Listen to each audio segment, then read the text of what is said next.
జనవరి నెల 14/1/2024 నుండి 20/1/2024 వరకు వార ఫలితాలు ఇప్పుడు మనం గ్రహగమనాన్ని బట్టి ఎలా ఉన్నాయో ఫలితాలు ఎలా ఉంటాయి ఈ వారం రోజుల్లో అనేటిది ఒక విశ్లేషణ చేసుకుందామండి. తెలుసుకునే ప్రయత్నం చేద్దాము. ఇక్కడ మనకి చూసినట్టయితే వీరికి మిథున రాశి వారికి ఈ వార ఫలితాలు అంత చక్కగా కనిపించటం లేదు. కొంచెం గడ్డుకాలంగానే చెప్పాలి ఈ వారం రోజులు మాత్రం. దాని గురించి కంగారు పడక్కర్లేదండి, తర్వాత చెప్తాం. ఇది ఈ గోచారం అనేది జాతకంలో ఒక భాగం మాత్రమే, అందుచేత మీకు కొంత భాగం మాత్రమే ఫలితాలు ఉంటాయి. మొత్తం జాతకంలో అయితే పూర్తి ఫలితాలు వస్తూ ఉంటాయి. ఈ మిథున రాశి వారికి చతుర్థంలో కేతు ఉన్నారండి. చతుర్థంలో కేతు శుభ ఫలితాన్ని ఇవ్వజాలరు. అట్లాగే షష్ఠమంలో శుక్రుడు ఉన్నారు. షష్ఠమంలో శుక్రుడు కూడా మనకి శుభ ఫలితాలు ఇవ్వరండి. ఇక సప్తమంలోకి వచ్చినట్టయితే రవి, కుజ, బుధ 3 గ్రహాలు ఉన్నాయి. అయితే ఈ సప్తమంలో ఉన్నటువంటి రవి 14 కదా అనుకున్నాం, నెక్స్ట్ డేనే 15వ తారీఖున మకరంలోకి ప్రవేశిస్తారు. మకరంలో ప్రవేశించడం ద్వారా అష్టమంలోకి వెళ్తారు. అష్టమంలో కూడా ఆయన శుభ ఫలితాలే ఇవ్వరు. ఇకపోతే కుజుడు కూడా అంతే, సప్తమంలో ఉన్నారు. ఇప్పుడు సప్తమంలో ఉండటం వల్ల కుజుడు మంచి ఫలితాలు అయితే ఆయన దగ్గర నుంచి మనం ఆశించక్కర్లేదు. ఇక బుధుడు అష్టమంలోకి వస్తున్నారు. ఆయన కూడా బుధుడు సప్తమంలోనే ఉన్నారు. సప్తమంలో బుధుడు కూడా మనకి శుభ ఫలితాలు ఇవ్వరండి. నిజంగా చెప్పాలి అంటే ఇక్కడ 9వ స్థానంలో శని ఒక్కరున్నారండి.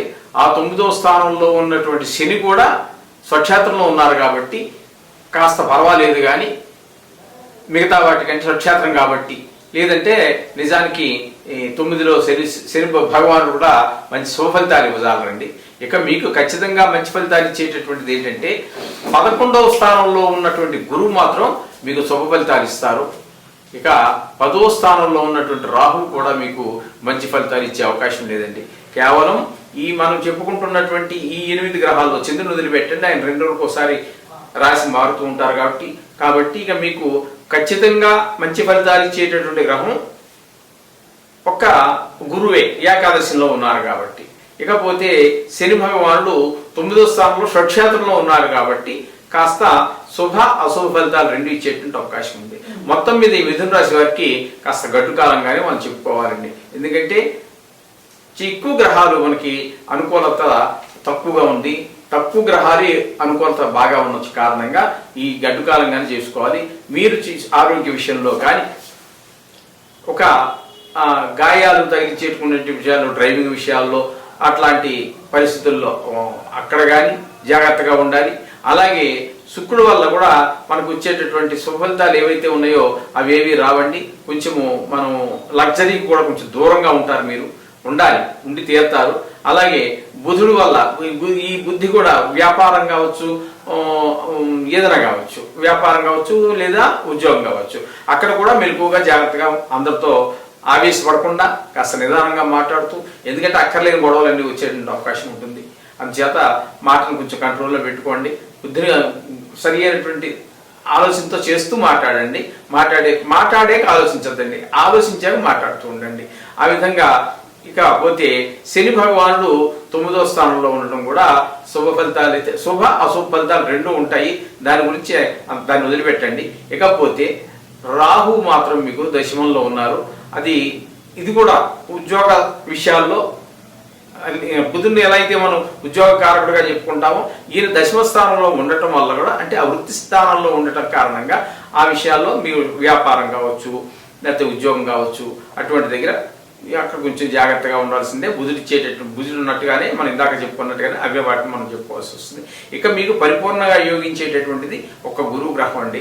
ఆ గురు గ్రహం వల్ల మీకు సుఫలితాలన్నీ కలుగుతుంటాయి. మీరు చేసే ప్రతి పనిలోనూ కూడా ఖచ్చితంగా మీరు పిల్లల విషయంలో కానీ, భార్యతో మాట్లాడేటప్పుడు కానీ, భార్యతో కుటుంబ విషయాల్లో కానీ, లేకపోతే వ్యాపార విషయంలో కానీ, డ్రైవింగ్ విషయంలో కానీ, అన్ని విషయాల్లోనూ కూడా మీరు ఖచ్చితంగా ఆచితూచి మాట్లాడుతూ ఉండాలి. ఒక వారం రోజులు తర్వాత నుంచి కొన్ని ఫలితాలు మారేటట్టు అవకాశం ఉంటుంది. నెక్స్ట్ వీక్ వచ్చినప్పుడు, తర్వాత వారం వచ్చినప్పుడు తర్వాత విషయాలు మనం మాట్లాడుకుందాం. ఈ వారంలో మాత్రం మిథున రాశి వారు చాలా జాగ్రత్తగా ఉండవలసినటువంటిది, మిగతా అన్ని రాశుల కంటే కూడా జాగ్రత్తగా ఉండవలసినటువంటి అవకాశం, ఉండవలసిన పరిస్థితి ఇక్కడ కనిపిస్తుంది. మనకి క్లియర్గా చాలా క్లారిటీగా కనిపిస్తుంది. అందుచేత ప్రతి విషయంలో కూడా తగిన జాగ్రత్తలు తీసుకోండి. శుభం భూయాత్. నూతన సంవత్సరం సంక్రాంతి శుభాకాంక్షలతో మీ అందరికీ మంచి జరగాలని కోరుకుంటూ మీ శ్రీధర్యం మాతృదేవోభవ. శ్రీధర్యం యూట్యూబ్ ఛానల్ ప్రేక్షకులకి సంక్రాంతి శుభాకాంక్షలు, నూతన సంవత్సర శుభాకాంక్షలు. కర్కాటక రాశి వారికి ఈ వార గోచార ఫలితాలు ఏ విధంగా ఉన్నాయనేది ఒకసారి తెలుసుకునే ప్రయత్నం చేద్దాం. 14/1/2024 నుండి 20/1/2024 వరకు ఈ వారం రోజులు వార ఫలితాలు ఏ విధంగా ఉన్నాయనేటటువంటిది ఈ తేదీల మధ్యన ఏ విధంగా ఉంటుందో తెలుసుకునే ప్రయత్నం చేద్దాం. ఇక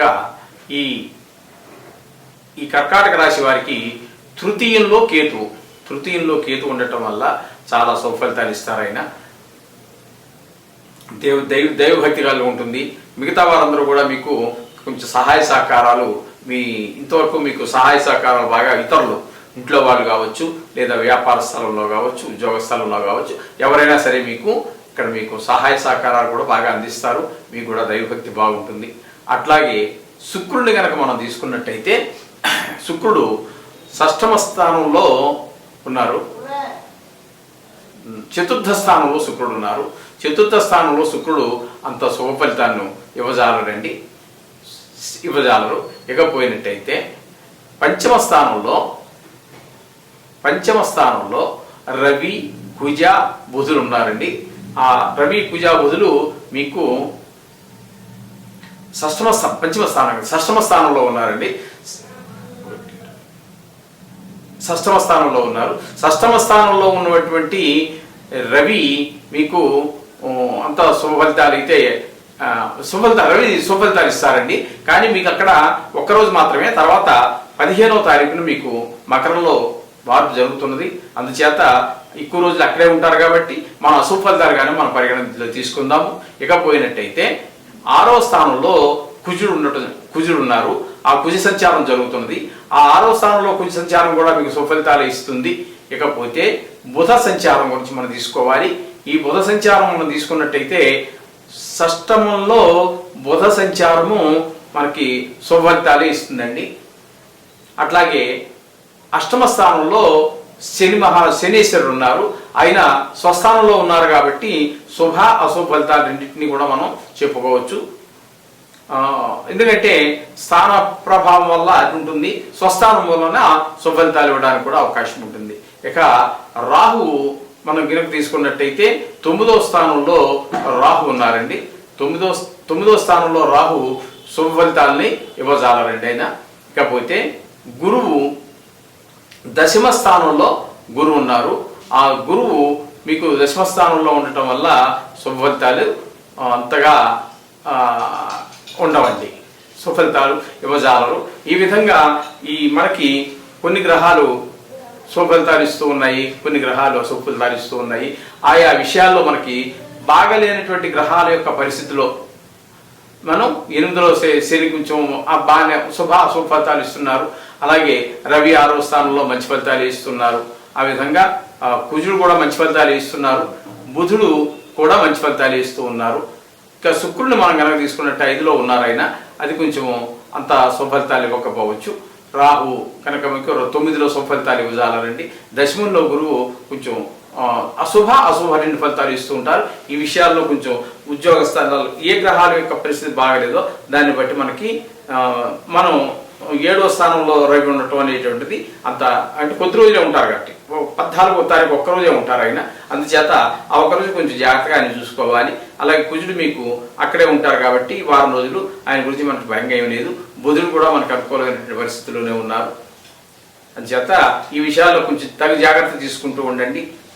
అందు గురించి ఏదో కంగారు పడక్కర్లేదండి. మనం చెప్పుకున్నట్టుగా ఆ నవగ్రహ మంత్రాలని రోజు చదువుకోండి. వీలుంటే గుడికి వెళ్ళండి.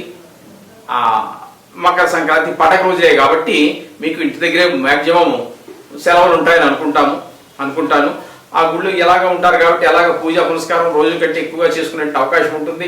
బంధుమిత్రులందరితోటి స్నేహితులతోటి సరదాగా గడుపుతారు. చక్కగా ఈ దేవుణ్ణి రోజు ఎలాగ పూజ చేసుకుని ఇంటి దగ్గరే ఉంటారు కాబట్టి ఆ 3 రోజులు కూడా చక్కగా ఈ దేవుణ్ణి ప్రార్థించుకోవడం ద్వారా అశుభగ్రహాల యొక్క అశుభ దృష్టి పోతుంది. శుభగ్రహాల యొక్క దృష్టి మీ మీద మరింత కరుణ చూపిస్తుంది. మీకు మొత్తం మీద ఈ కర్కాటక రాశి వారికి బాగుందనే చెప్పాలండి. ఎక్కువ గ్రహాలు మీకు అనుకూలతలోనే ఉన్నాయి. అంచేత మీరు ఈ వారంలో బాగలేనటువంటి గ్రహాలకి కొంచెం శ్రద్ధగా చూసుకుంటూ మీ యొక్క ఈ వారాన్నంతా జాగ్రత్తగా గడపండి. సంక్రాంతి శుభాకాంక్షలతో మరొకసారి మీకు తెలియజేసుకుంటూ ఉన్నాను.